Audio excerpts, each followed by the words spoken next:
Hello, everyone, and welcome back to Castpotro, your go to podcast for insightful discussions on personal development and growth. I'm your host, Alsan Farabi, and as always, I'm joined by my brilliant co host, Ibrahim Shanto. Ibrahim, how are you doing today? Hey, Asan. I'm doing great and thanks for asking. I'm excited for another engaging episode. How about you? Couldn't be better. Today's topic is a universal struggle. It's called mastering the time management. So, we've all been there, juggling work deadlines, personal commitments, and that ever present quest for self care, all while feeling like there just aren't enough hours in the day. Absolutely, Asan. But fear not, listeners. Today, we are here to shed some light on this crucial skill. We'll be exploring practical strategies and insights gleaned from the experiences of our fantastic guests. Right. Our first guest is Anastasia, a productivity enthusiast who's always on the lookout for new insights. Anastasia, welcome to the show. Hello, everyone. Nice to meet you. My name is Anastasia and I'm from Ukraine. Thank you for having me, Ahsan and Ibrahim. I'm really thrilled to be here. Yeah, and the pleasures is all ours, Anastasia. Our second guest is Ashraf, a dedicated learner who constantly seeks wisdom from various resources. And Ashrafi, it's great to have you with us. Thank you very much, Ashan and Shanto. Hello, everyone. I'm Ashrafi and I'm from Bangladesh. And I'm really eager to delve into this important topic with all of you. Thank you. Okay, before we dive in, let's set the scene. Time management, a battle many of us fight daily, whether it's work life balance or simply getting things done.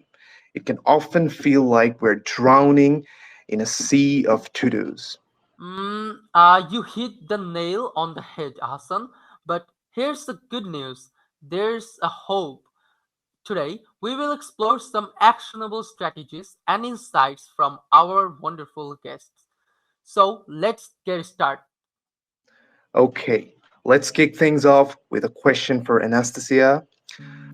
Could you share some key takeaways from a book you have recently read that's impacted your approach to time management? Sure, Ahsan. One book that's truly transformed my time management is Deep Work, written by Cole Newport. In this book, Newport emphasizes the importance of creating a distraction free zone and submerging yourself in focused and uninterrupted work sessions. Personally, I believe that by minimizing distractions and dedicating specific blocks of time to our most crucial tasks, we can significantly boost our productivity and its general effectiveness. That resonates with me, Anastasia. Minimizing distractions can be a game changer. Ashrafi, your turn to share what book has been instrumental in shaping your time management skills. Thank you, Shanto. Okay, so for me, I guess there's a book written by David Allen, and it's called Getting Things Done. And this book offers a comprehensive system for organizing your homeworks, meetings, projects, or any kind of commitments, basically. So, how it helps you is it helps you by clearing your mental clutter and allows you to focus on the activities that are high priority that needs to be done like right now or in the near future. And the writer David Allen, his approach is to emphasize this system by clarifying and organizing all the tasks, all your meetings and homeworks, which ultimately reduces your stress because you don't have to remember everything. So you note everything down.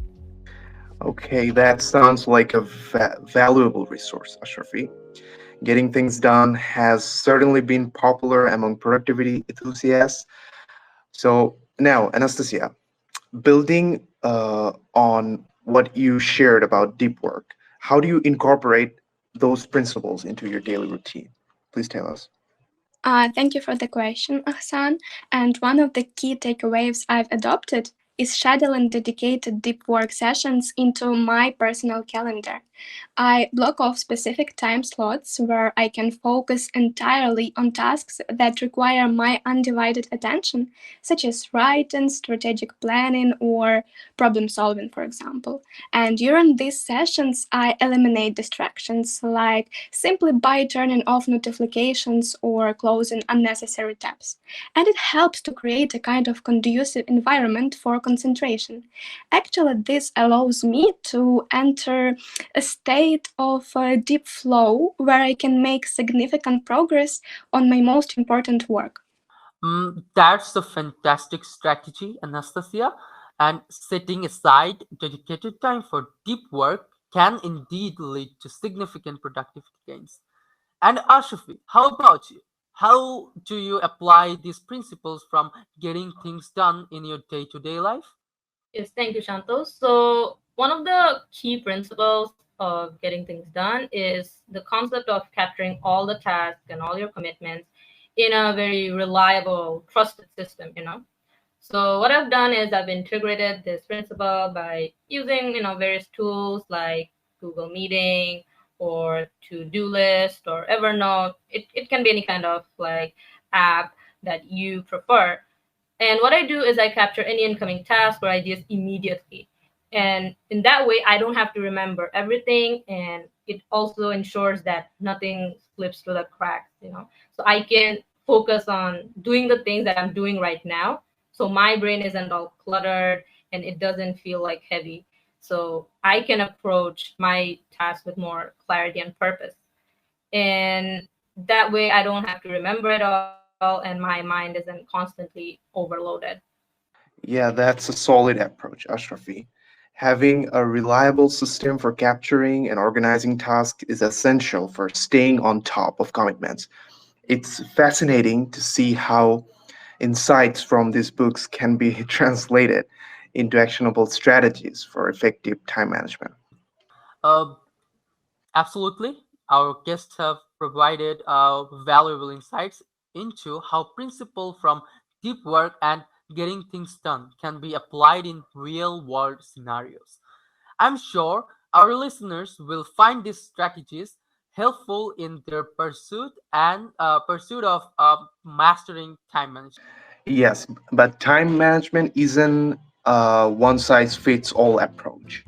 Yeah, sure. I definitely have some ideas for this case, and here are a couple of things that have worked for me. First of all, you need to try to identify your peak productivity times.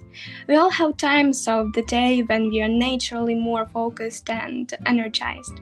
You need to schedule your deep work sessions for these times to maximize your efficiency. The second one, learn to say no. Actually, just don't be afraid to politely decline requests that will overload your schedule. It's completely okay to prioritize your own commitments and your own well being. Otherwise, you'll lose productivity at all. And don't forget to take breaks. To be honest, that's much more important than it seems to be. I know a lot of people who just omit this part and want to do all planned stuff at once. Scheduling short breaks throughout the day will help to prevent burnout. You just need to get up, move around, stretch, or to do something else that refreshes your mind. Do it regularly throughout your work session, but please don't regard surfing your phone as a break. Actually, it just tires you even more. Those are all great points, Anastasia. And yeah, for me, I would recommend that if possible, you can delegate tasks that can be handled by someone else that you don't have to do. But some people, we tend to take all the responsibility ourselves. So we can always delegate our tasks to someone else who can do it, and this will free up a lot of our time so we can like focus on the most important things. And another tip that I greatly recommend, even for myself, is minimize multitasking. Humans are not built for multitasking. I just saw a video on this today, and it can actually like decrease your focus and productivity. So try to minimize, like close some tabs on your browser. Maybe focus on one task at a time, and there's a likelihood that there will be less errors. And the final one that I can share is reward yourself. Enjoy your small wins, celebrate them, keep a track on how far you've come, and at a certain point when you see all of that, you will realize that you've had a great journey so far and you're doing great. Uh, these are all excellent tips, Anastasia and Ashrafi. Our listeners have a treasure trove of practical strategies to experiment with. Well, well, well. That's bring us to the end of another enlightenment episode of Castpotro. A big thank you to our fantastic guests, Anastasia and Ashrafi, for sharing their wisdom with us today. Before we wrap up, how about we lighten the mood with a quick joke? Asan, do you have one already? Uh, I think, yeah, I have one. Let's spin a wave of humor with a spider themed joke, shall we? Okay, here it goes. Why are Spider-Man so good at time management? What do you think? Well, why so? Because they always know how to swing from one task to another. uh, Oh my god. That's a good one. Okay, all right. We could keep this going all day, but unfortunately, we are out of time. Well, that's all the time we have for today. We need to manage our time properly as well. So until the next time, remember to find joy and the journey and manage your time wisely. So for today, goodbye, everyone.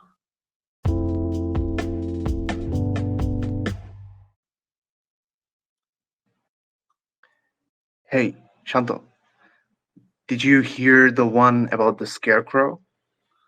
I can say I have. Why? What about it? All right, let me tell you. He owned an award because he was outstanding in his field. All alone, all time, always. Wow. That one's almost as bad as the spider joke, but hey, I gotta admit that it made me laugh actually. Yeah, that's it. All right. Good night, everyone.